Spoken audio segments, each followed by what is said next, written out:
your forecast first. Sponsored by MATTRESS Heating, Cooling, and Plumbing. Beautiful weather out there on this Wednesday. Those clear skies, lots of sunshine today, and temperatures that made it up to near 60 in a lot of areas. But, man, it is like clockwork. As that sun sets, that temperature just drops. We're now down to 48 in Champaign. You see the numbers updating there live now. 56 in Effingham and 53 degrees in Springfield. As we go throughout the course of this evening, we're going to see temperatures here that are going to get back down below freezing as we begin to cool things off. But the question is, can we continue this beautiful weather that we're seeing here? Our roofing dog at Flooring America camera with a nice sunset in Springfield. We'll talk about the rest of the week's forecast when we come back. WCIA 3 News starts right now. Now on WCIA 3 News. Fire destroyed a family's home in a matter of hours yesterday, but it didn't take that long for a community to jump in to help. Plus, some say there aren't enough mass vaccination sites across the state where another could be built. And one coach's heart is in the game, but his new heart has him sidelined for now. How he's still there for his team. You're watching your local news leader. This is WCIA 3 News at 6. Pretty much anything that people would think the family needs at this time, that's what we are accepting. They're using it to get that family back on their feet after a devastating fire. Good evening, I'm Paul Cicchini. And I'm Jessica Coons in for Jennifer. Flames destroyed a home in Tolono, but they did not destroy that community's ability to come together. The fire happened yesterday on Meadow Lane. WCIA 3's Jared Farmer is live in the newsroom. Jared, Monocles there is rallying people to help this family. Yes, Jessica, and when I spoke with the owners, they say it's more than just giving back. They say this is their way of repaying a community that's kept them alive throughout the pandemic. Firefighters arrived to a house covered in flames and billowing in smoke around 3 in the afternoon.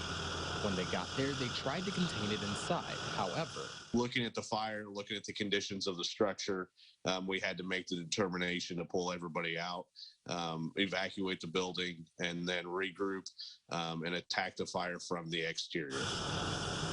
Firefighters were at the scene for 7 hours. They say they were limited to using a single fire hydrant. We were hoping to be able to use that, but due to the low pressure on that hydrant, we weren't able to. Firefighters say the damage to the home is significant, and 3 of their dogs died. Upon hearing news, others in Tolono wasted no time coming to the family's aid. The Monocles in town is already collecting donations on the family's behalf. They say it's not just about giving back, but also paying it forward. It's a community, and we all work together. Everyone supports us when we're in need. During the pandemic, we were able to stay open, and everybody supported us, so we just like to give back. To learn more about how to donate, be sure to check out our website at WCIA.com. Live in the newsroom, I'm Jared Farmer, WCIA 3, your local news leader. All right, Jared, thanks for that update. Firefighters do have some advice. They say it's a good idea to keep copies of important documents at a friend or loved one's house, and they're reminding people it's important to keep hazardous areas like furnaces or outlets clear of flammable materials. A house in Mattoon has heat and smoke damage after a mattress caught fire. This happened last night near Pyatt and 18th Streets. Crews say heavy smoke and flames were coming from the front room, but they were able to quickly put it out. One person was sent to the hospital, but they say it was not because of that fire. A man and woman are facing charges after police say they crashed a stolen truck and RV trailer in Chatham. Police say they tried to pull them over, but they had a gas pump and kept going. The two ran, and police say the man stole another car and crashed it near I-72.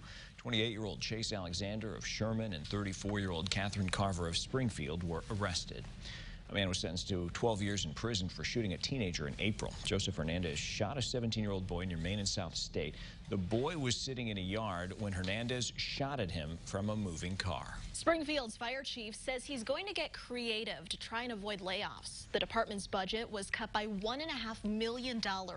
Yesterday, the fire chief and Springfield's mayor met to talk about it, and the chief now says he's confident his team can bring some new ideas to the table. Help is on the way for people dealing with addiction. Carl is bringing resources to communities in need. WCIA 3's Abigail Metch joins us now. Abigail, how are they doing this? Jessica, Carl is adding addiction recovery services to its mobile health clinic.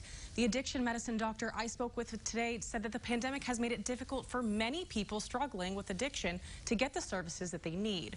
So the mobile unit will bring help to these people in areas where there's often little to no resources. And it's this idea that we move resources and expertise to patients rather than transport patients to treatment. The Carl Mobile Health Clinic has been helping people since 2018. Now, for 3 days every month, the mobile unit will bring resources to people struggling with substance abuse. And what we're trying to do is bring these resources, addiction treatment expertise, to rural and underserved communities.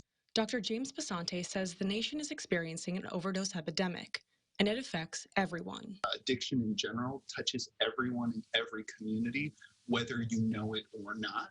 And the COVID-19 pandemic has made it even harder for people to get the resources they need. So we're talking about a group of people who are already hesitant to access services, who already have limited access to services for several reasons, and then being put into a situation where they're less likely to access services during the pandemic.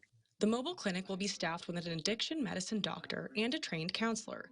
People can access one-on-one counseling, medical treatment, and the life-saving medication, Narcan. Health officials say that the best thing for the community is for everyone to rally together. It's really going to take everyone coming together to address this issue. Right now, Carl's mobile health clinic is traveling around Champaign and Urbana. They hope to expand to Vermilion County next. Jessica? All right, Abigail, thank you. For information on how to track the mobile unit's location, you can visit our website, WCIA.com.